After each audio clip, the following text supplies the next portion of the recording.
It's an honor to be part of this. This is a long-standing series that builds some of the bedrock of entrepreneurship in Silicon Valley. And it was in 1992 that I was sitting in all of your chairs. I was trying to figure out the world, trying to figure out what I would do next. I do think it's safe to say that all of you in this room have a much, much, much larger clue about the business and technology world than I did back in 1992. We're always learning. And what I want to talk about is my journey over the last 8 years. From founding CEO of MobileIron over an 8-year journey was a particularly intense and really interesting learning experience. So I thought how I would share that is to write myself a letter. If I could today write myself a letter that would be sort of magically transported through time and space to be delivered to myself on my first day in the office as a first-time CEO of a brand new company back in January 2008. So to provide some context, MobileIron's journey was like many early-stage startup companies. It started with no product, no revenue, 3 guys and a whiteboard. Then we were fortunate enough to be part of a market and a team where over the next 8 years, we grew to be the market-leading mobile security company, went public on NASDAQ, and when I handed off the baton in the beginning of 2016, we were at $150 million a year and nearly 1,000 people. So let's turn on the Wayback Machine, roll all the way back to January 2008, set the stage. The picture on the left is the view of the offices I walked into in January 2008. So I walked in, it's the back office of Storm Ventures, who'd have been incubating us. I walked in, said hello to my 2 co-founders, AJ Mishra, Suresh Bachu. Stopped in to see the board member who was incubating us, Tehi Nam and Storm. And then sat down in my office in the back corner. Opened up my computer, looked at a completely blank Outlook calendar, and then said, well, now what? This is my first job as CEO. What do I do? So the good news is there's a letter sitting there on my desk for myself 8 years later. So let's open that letter. Dear Bob, success drives change. Stuff is going to break. Be ready for it. Anybody want to guess what these 4 numbers represent?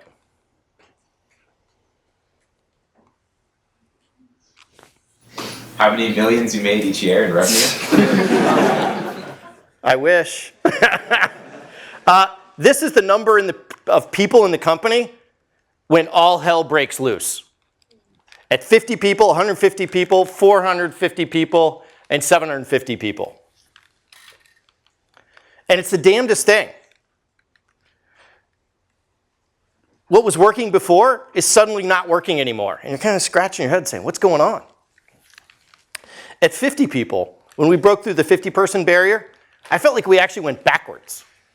Like we were actually worse at 55 than we were at 45. I was like, it was maddening. Before the right hand, left hand kind of knew what was going on, then suddenly the right hand, left hand aren't talking to each other. At 150 people, I had teams inside the company that were bigger than the company was 18 months ago. We had people scattered around the world. Communications was kind of a mess. We had to go from being sort of organic to being organized. At 450 people, every sort of cross-team issue between the different functions seemed like it had to get escalated up the executive team to get resolved, which was weird given that we had a really strong bench of leaders underneath. So it was really frustrating, kind of slowed us down. So what are sort of what's the common thread? Like, why was this happening? And it took me a while to figure it out. The reason that I think it happens is that every time you add a new layer into the company, a new layer of management, stuff changes. And things that used to work no longer work. And this is the tricky part, which is clearly you can't keep doing what you were doing before and hope it works. You need to figure out the hard part, which is what are the things you need to keep and keep doing the same way, and what are the things you need to change. This also applies to the CEO, which would be the second thing in the letter. Dear Bob, the CEO job changes, so must you. And maybe take a moment. In the early days of a company, what's the #1 job of a founding CEO? It's find capital, hire people, build your product, win customers, make decisions. All that is totally true. But it's actually not the #1 job. The #1 job is survival. Don't die. Your job is to push the company as fast as possible to figure out whether you have an opportunity and execute on it while making sure you don't crash and burn. And if you are fortunate enough to be in a company where you're starting to get traction, it's really fun. Really, really fun. It's one of the things that is one of the biggest thrills for being an entrepreneur is when you're part of a company that's starting to get traction. So enjoy it. At the same time, be prepared. You need to start preparing for something I call the CEO success irony. So what is the CEO success irony? It's that as the company grows, the CEO job changes. So what that means is you have to change. The way you behave, how you work, and even change on the inside. And this is hard. Actually, really, really, really hard. It's like rewiring your plane while you're trying to fly it. You know, you're working your tail off to fly the plane and try and make it, hopefully it gains altitude. And you have to like rip open the fuselage and like start messing around with wiring. Like, oh, it's like the last thing you want to do. But it's absolutely critical. And what I realized is sort of looking through the rearview mirror is that I actually had 3 very different CEO jobs over my 8 years. And I think this is probably generalizable to anyone in a leadership position that's going through significant growth. So to make some superhero analogies here, the first CEO job was kind of like Captain America. You're like in the woods with the troops, throwing punches, doing hand-to-hand combat, getting dirty with everybody else. It's a blast. Then the CEO job changed, where it was a little bit more like the Avengers. Whereas you and your band of superheroes, and you had to hire and build a team of superheroes that all had their special superpower that was better than yours. You need a sales superhero, a marketing superhero, an engineering superhero, a finance superhero, and your job as CEO is to keep the Avengers together and all going in the same direction. And then, in really sort of the last year and a half, the job changed again. And it was a really big change. You became sort of more like Professor Xavier in the X-Men, where you're like dean of a university, where your professors are your warriors, and they're bringing up the next generation of students. And instead of doing a lot of things for a lot of people, you have to change your way of thinking, and instead be doing fewer things for a lot more people. And these 2 transitions to these 3 jobs forces a fairly significant rewiring inside. And this is hard. And I think the key and trick to it is that, ironically, the very things that make you successful in getting from A to B actually become the things that can hold you back or even kill you going from B to C. And for me, I'll share some examples.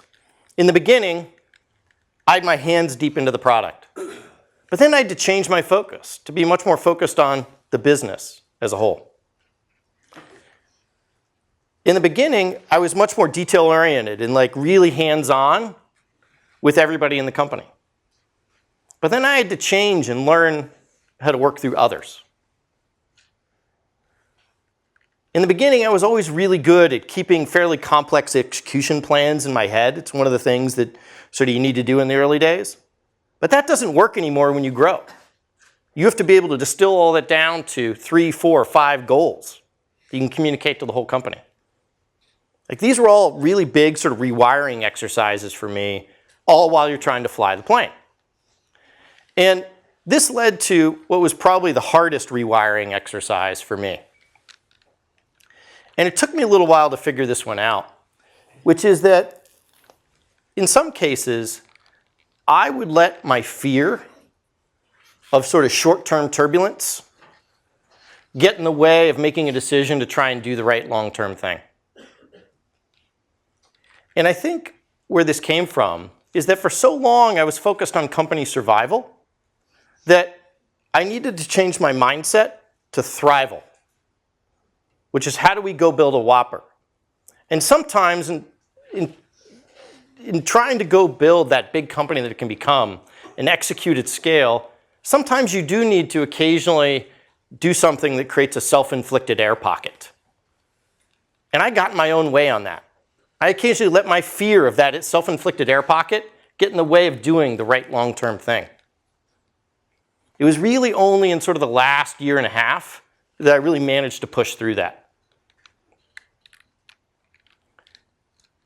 And all of this comes from sort of internal wiring. How do you behave? What are your skills? What's going on inside of you?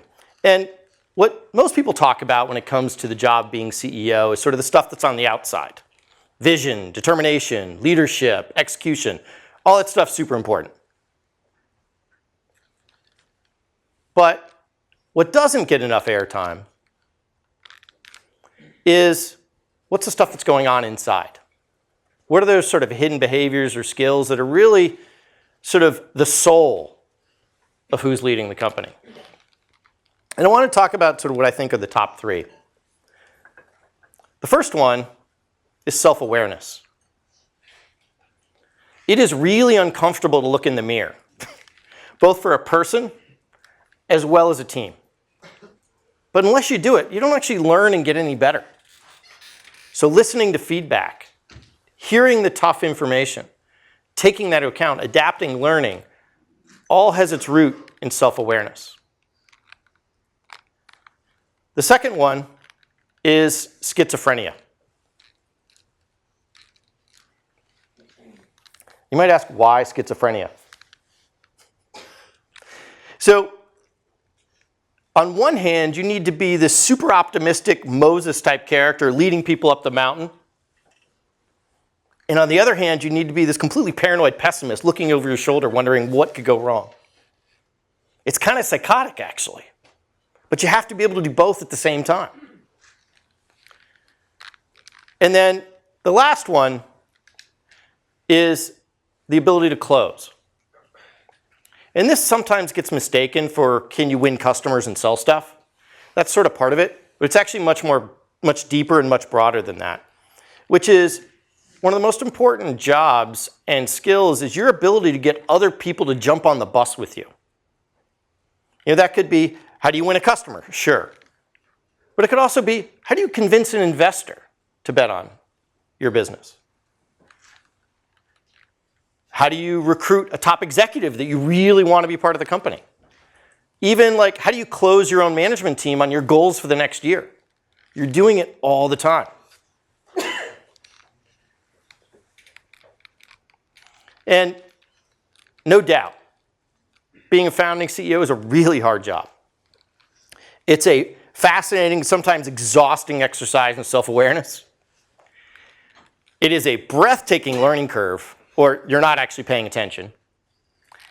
And it's all-consuming. It becomes really hard to draw boundaries between your work life and your personal life. and I'll tell you sort of how that comes home to roost time and time again, is that let's imagine you have 3 hours on a Saturday.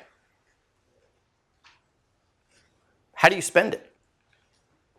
Do you spend it with your family, with your friends, doing the things that are really important to you personally? Or do you spend it working on the company and trying to make the company more successful and the 500 families that are depending on that? That trade-off happens every day of every week of every year, and that's exhausting. But it's also part of the responsibility and part of the exhilaration of when it goes right. So it is a really satisfying job. It's a blast. And like all big decisions in life, you're getting married, having kids, it changes you on the inside. And I think for the better.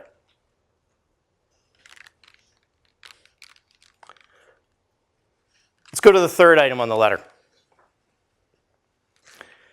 Building a business is really, really, really, really different than just building a product. This is probably one of my biggest lessons as an entrepreneur, which is that building a product is really, really, really different than building a business. And I think, frankly, this is something Silicon Valley gets wrong. And I think we need to do a better job of this. Silicon Valley is fundamentally a product shop. We do a spectacular job teaching entrepreneurs how to build products and funding products. I think we do a terrible job teaching entrepreneurs and helping entrepreneurs how to build businesses around those products. I think this is something that we as an ecosystem need to work on. And I'll give you a really specific example. The common wisdom of going to build a company and going to build a product is get the product market fit and go. Hire sales, spend money, grow.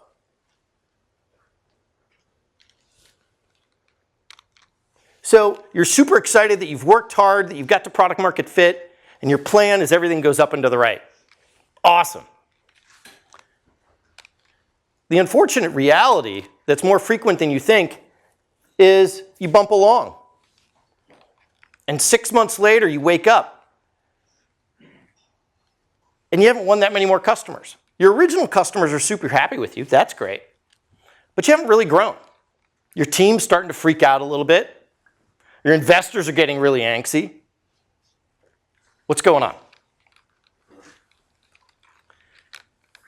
Yeah, I think what's going on here is we make a mistake, which is that product market fit is hard. Product market fit is really important. But product market fit is not sufficient to grow your business. So what's the missing link? The missing link is something I call go-to-market fit, which is how do you stitch together the problem, marketing, sales, the customer to drive growth? And this does not replace product market fit. As a matter of fact, they're sort of run in parallel, slightly offset in time. So how does it work? So at the tail end of product market fit, you're usually winning customers and losing customers. So pay really close attention to what's happening there, because the world is teaching you right then. And you use that to inform your go-to-market plans. And there are 3 core parts of go-to-market fit. 1 is your sales model. 2 is do you have a repeatable sales and marketing playbook? And I'll talk a little bit more about that in a moment. And 3, what problem wave are you lined up on? Sales model, repeatable sales and marketing playbook, and what problem wave are you lined up on? So let's drill in for a second.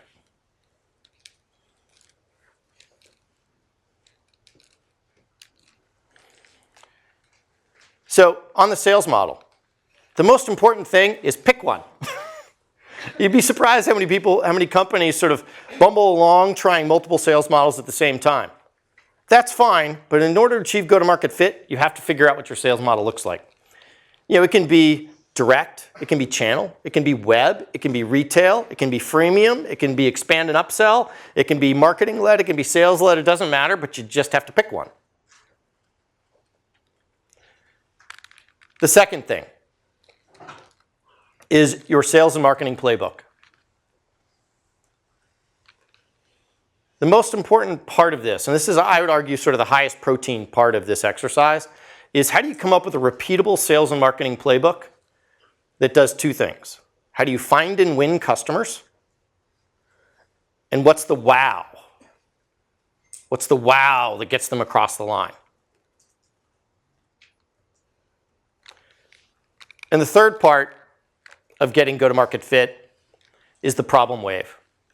And the key to this is urgency.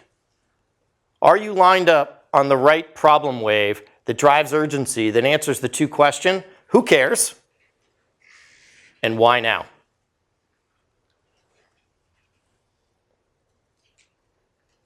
Who cares and why now? You get these three things right, and you're in rarefied air. You are a company that has now achieved go-to-market fit. One of the questions I get asked is, sort of, how do you tell? Like, how do you know you've hit go-to-market fit? It's actually relatively easy to measure, which is the test is, are you feeling momentum and growth? Like, you can just feel it. All of a sudden, you could start to feel things take off, and it is a blast when you get to this stage. This is really where it's off to the races. And it's some of the most fun you'll ever have in building a company. But at the same time, this is a really hard period as a company. Finding go-to-market fit strains the company and strains the team. When you're entering in finding go-to-market fit, the stakes go up.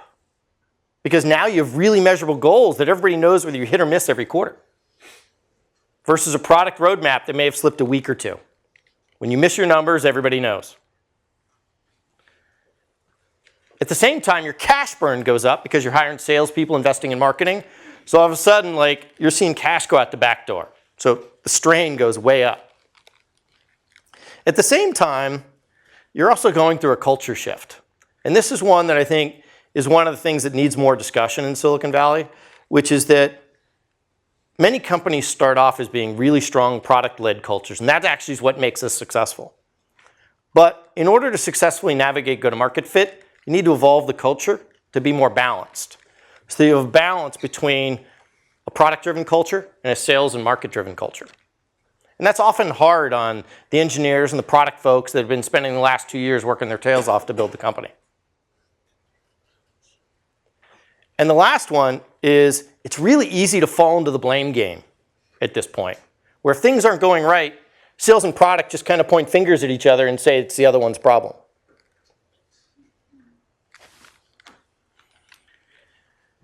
And this is when I also see companies make a classic mistake.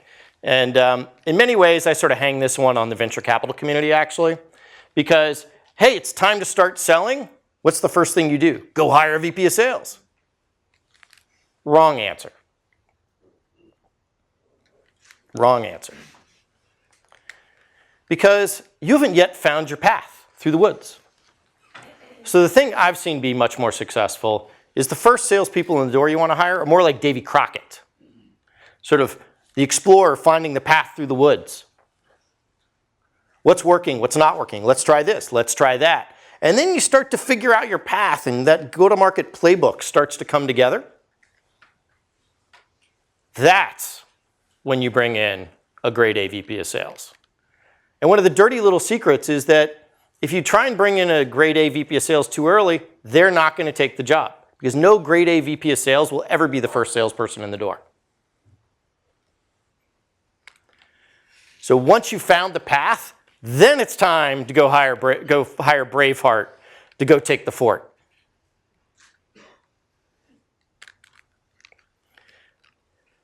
So at the risk of mixing metaphors here, when you have product market fit and then you nail go-to-market fit, you've got a business. Product market fit plus go-to-market fit, you've got a business. And it's time to accelerate. And it is a gas. In MobileIron's history, if you look at what allowed us to become, over that 4-year period during the introduction, where we were the fastest growing technology company in the world from 2010 to 2014, it's because we lined up those two things and turned the crank as fast as we could. If we hadn't had those two things in place and turned the crank as fast as we could, we would have just wasted an inordinate amount of cash and money and not had any results. When you line those two things up, it's a blast. Fourth thing on the list in the letter is, oh, by the way, that people and culture stuff is really important. I knew this going into it, that people and culture are the core of every team. But until you get into it, you're not exactly sure what that means. You sort of see that on posters and you hear about that from people, but until you really get into it, like, what does that mean? So, where does culture come from? It comes from you, actually, the founders of the company. That's where it comes from. And one of the things about culture is that by the time your team is at 20 people, your culture's set. It is what it is, for good or for bad. So that creates a decision when you're getting a company off the ground, which is when you think about culture, do you want to be proactive, think about what you want it to be and drive the culture that direction? Or do you want to be organic about it and let it evolve? Both are totally okay. Totally okay. But you just have to pick one consciously. And the reason is that if the product is sort of the muscles of a company and the team is the brain of the company, the culture is the soul. And it is what binds the team together in good times and bad. It's what allows you and provides guidance to deal with tough situations. And one of the things that often doesn't get talked about, particularly in the early stages of a company, which is that when it's time for you to go hire grade A executives, they're going to ask about culture. They're going to watch the culture to see if it makes sense for them. So thinking about what your culture is and being deliberate about it is actually a really important aspect of hiring grade A talent into your company as it starts to grow. So I want to share a little bit about how we did this. So in our first week, one of the very first meetings we had was, what type of culture do we want to have? And, you know, we didn't sort of look at posters on the wall and stuff like that. It was really like, the conversation was, let's talk about the places we worked before. And what about those cultures did we like? And what about those cultures didn't we like? And that actually was a really rich discussion. We learned a lot about each other as part of that. And what we came up with were 5 things. 1, we and our customers win together. 2, intellectual honesty. Look in the mirror, celebrate the good, but talk about the bad. Be accountable to each other. We're smart and intense. And be frugal and treat the company's money like your own. And those points really drove who we are for years. And you know, we could have just finished the poster, put it up on the wall, and been done with it. But that actually doesn't accomplish the goal of building a culture. You actually have to bring the culture alive. And some things I learned along the way about how to bring your culture alive is the number one thing is use real words that mean something to people and not like stuff from a gym poster. You know, like accelerate with a race car, or inspiration with an eagle soaring, or you know, integrity with 2 people shaking hands. Like, I don't know what to do with that stuff, and I don't think anybody else does either. So use it. Like in big meetings, board meetings, all hands meetings, we would start every meeting with what's going well or what's not going well. Use it to guide big decisions.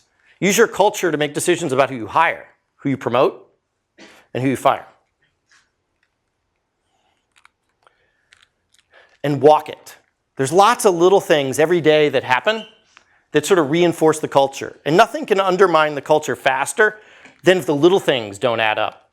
And these come from you. It could be how you react to a tough question during a meeting. It could be how you spend the company's money when you fly to Europe. All those things are little signals. And the last thing about culture is culture's like a relationship. Like you got to talk about it and talk about it regularly. Whether it's as an executive team, in offsites, when you're onboarding new employees, like talk about it. It's an important part of joining the team. And don't forget to pay attention to those great little stories and opportunities to build company lore and company traditions. So I want to share one of those little company lore and tradition stories with you guys, which is in the early days of MobileIron, I loved the movie Office Space. Who's seen the movie Office Space? Okay, so some of you will appreciate this. And as a joke for our first holiday party, I bought everybody a present. A red swing line stapler. For those of you that have seen the movie, the red swing line stapler features prominently throughout the plot. Now the funny thing about that movie was that Swingline at the time didn't actually make a red swingline stapler. It was a prop made by the movie studios. But apparently after the movie, so many people asked for a red swingline stapler that Swingline then made a red stapler. So for Christmas, everybody got a red swingline stapler. Haha, kind of a joke. Bob, you're quirky. And then it kept going. Everybody who joined MobileIron then got a red swingline stapler in their welcome kit. And some people got the joke, and other people had no idea why they had a red swingline stapler. But it became one of those things that bound us together, and it was just sitting there on our desk every day. And people would ask about it and talk about it. It became just one of those little company lore and culture things that tied us together. So in the spirit of paying culture forward, taped to the underside of one of your chairs, probably somewhere in here, is an envelope. If you open the envelope, there's a red swingline stapler. A picture of a red swingline stapler. So if you come down afterwards, you get your very own red swingline stapler.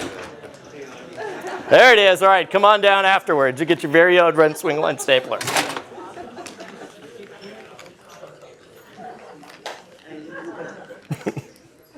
I was like, why didn't I sit there?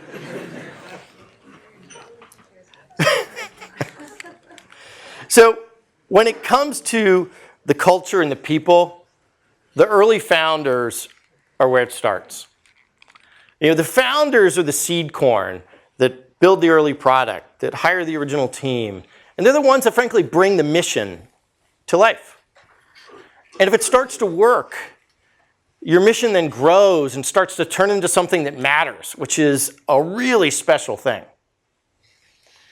And then, as the company grows and evolves, it's really important as founders to change and evolve with the company and be open to change.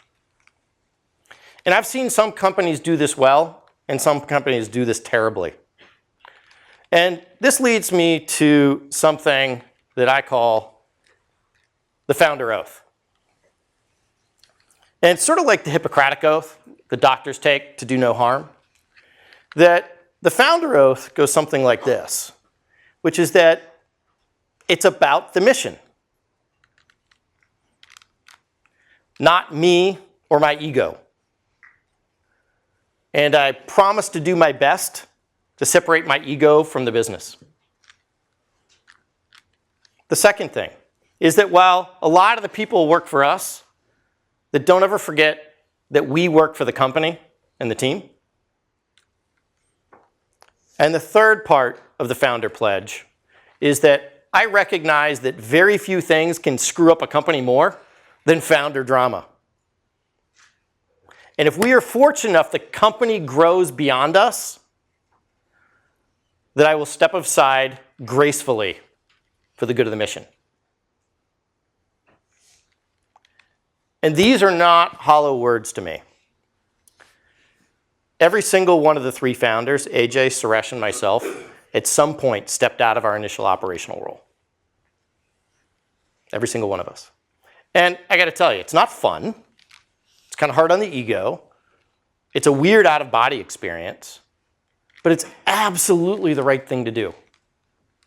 And for those of you that go off and someday, whether it's right after school or 10 or 15 years down the line, if you decide to become a founder of the company, take this founder oath. The mission you're embarking on depends on it. And you owe it to the rest of the company and the people that join you on that mission. Because at the end of the day, sort of passion for the mission is the core of leadership and what makes it really fun. And in my belief, ego is the ultimate enemy of leadership. And it's up to all of us to know the difference.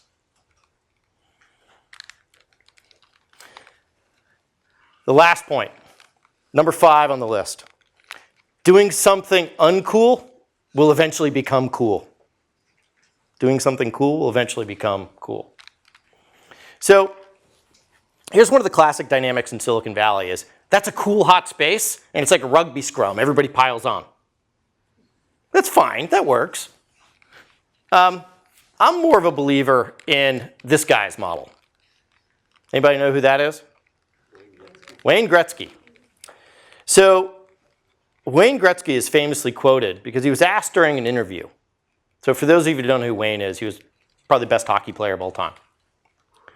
That he was asked during an interview a pretty profound question, which was, hey, Wayne, why do you think you're such a good hockey player? And he stopped and thought about it for a moment. And his answer was, I think it's because I try to skate to where I think the puck is going to be, not where the puck is.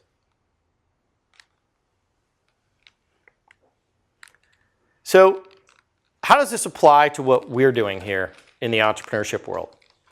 Well, the first thing is that hard things take a while. So it's really important to have the courage to start on something before it's cool or obvious.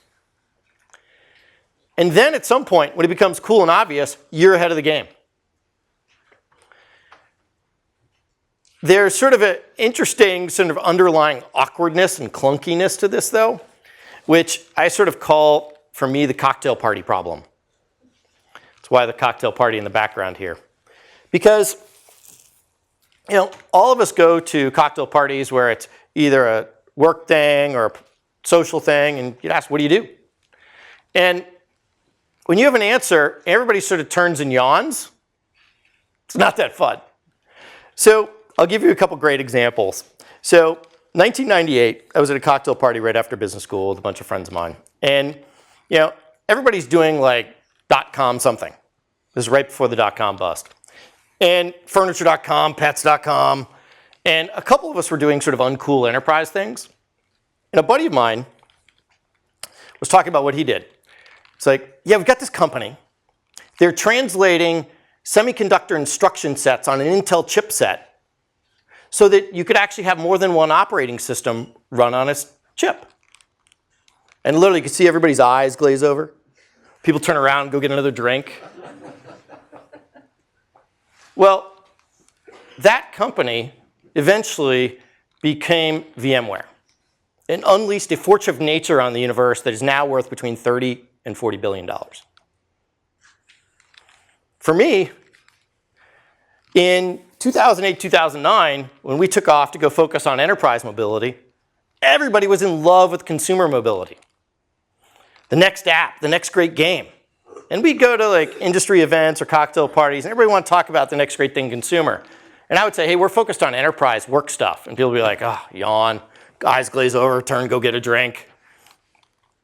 And you just kind of have to grit your teeth for that. Because we had the confidence that over time, eventually people would figure out, and customers would figure out, that this is going to be an important market. The other 12 hours of your day was going to matter. And sure enough, 2 years later, the market took off. We'd spent the last 18 months building a product. And by the time everybody else figured it out, we were a year and a half ahead. A year and a half ahead. And so with that, I want to shift gears to a part that is a little bit of a commercial. A commercial for what's one of the things that I think is out there that could be viewed as a little bit uncool, but I think is going to be a spectacular opportunity for those of you in the audience.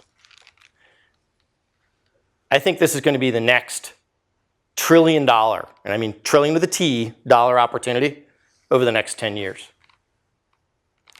Which is that the entire enterprise technology sector is getting reinvented, and I would argue totally turned on its head.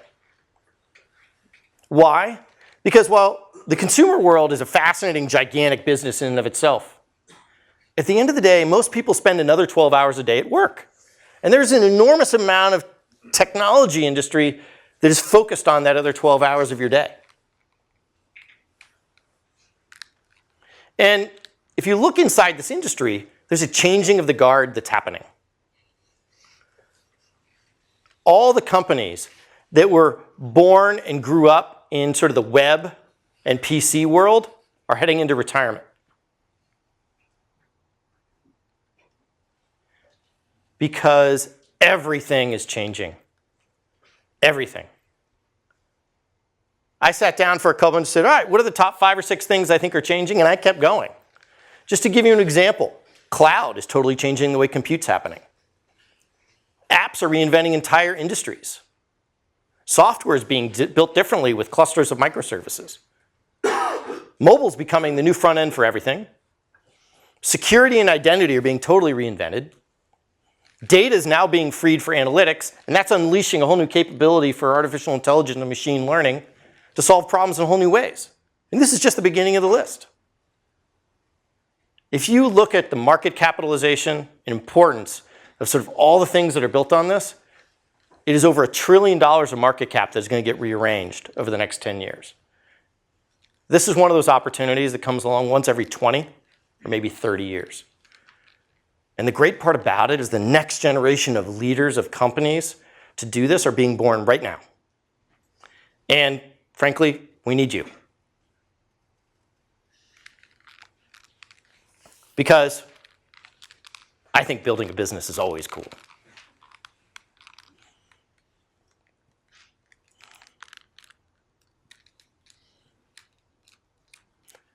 So, to summarize, what are the 5 things in the letter? Stuff breaks, be ready. The CEO job changes, so do you. Building a business is really different than building a product. Culture and people stuff is really important. And doing something uncool, will eventually be cool. Good luck, Bob.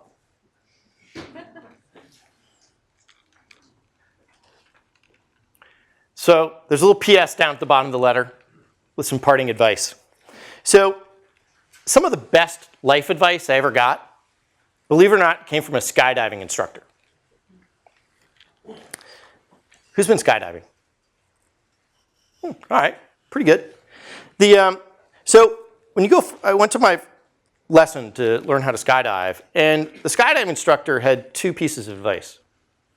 The first one was, when you go up in the plane and you're at 14,000 feet and you're standing at the door going like this, looking so far down that the ground looks like a painting, every bone in your body is going to be screaming, don't jump. His advice was, have courage and jump. Okay, file that one away. The second piece of advice he had, I didn't expect, which is he said, after you jump, and you roll over and you look at the plane flying away, you quickly accelerate to over 200 miles an hour. Your adrenaline shoots through the roof.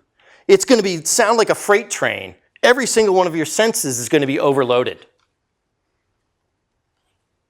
And sometimes what happens when you get to the bottom and you're standing on the ground, people don't remember their jump. They were in such sensory overload, they don't remember their jump. His advice was,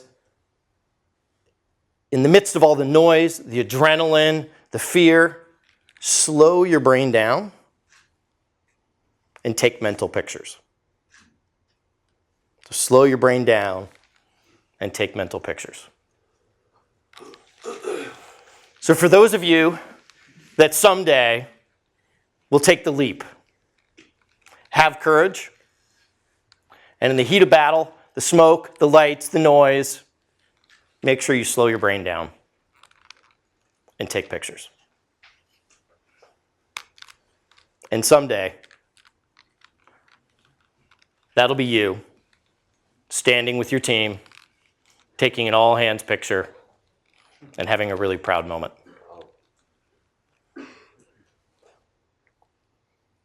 And by the way, the guy in the front there in the Android shirt right there, that's Andy Weir, the guy who wrote The Martian.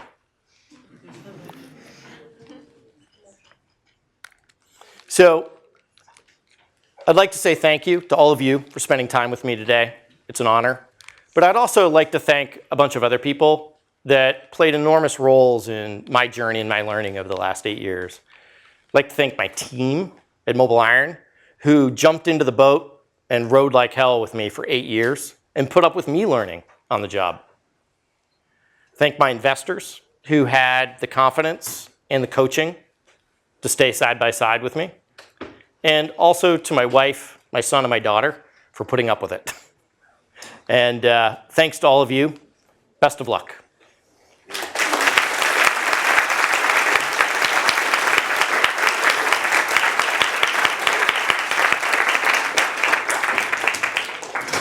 We have a couple minutes for questions.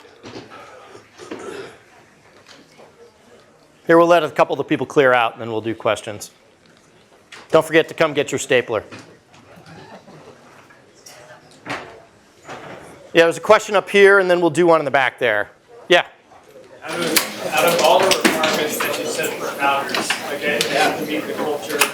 I mean, you read a book like Peter Thiel said, like you gotta, they have to all have different strengths, and then you gotta sell them on the big picture. And I mean, half the time, like most, arguably you don't want to pay for things. Half the mistakes actually. Yep.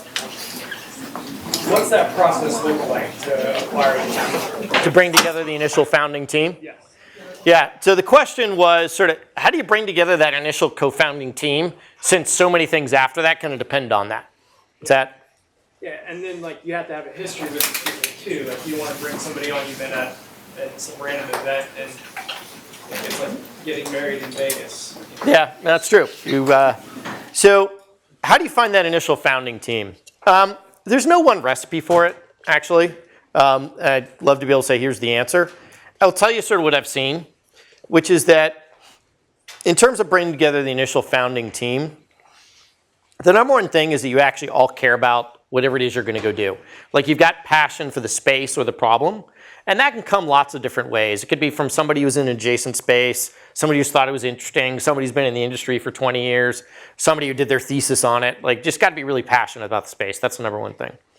The second thing, and you're right, this is kind of like getting married, is that you got to have sort of simpatico and spend some time with them. So you sort of feel like you like them and you want to spend time with them because you're going to spend a lot of time with them.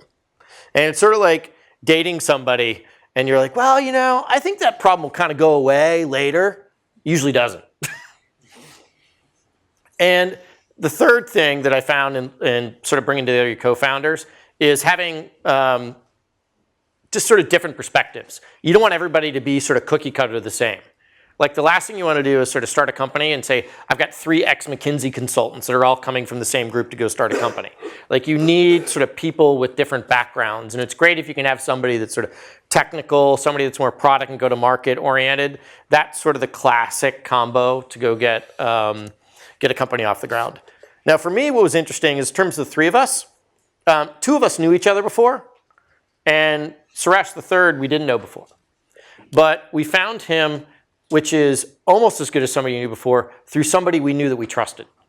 So sort of the 1 degree removed of somebody you really respect, if they respect this person, that's not quite as good as having known them before, but it's a pretty good head start.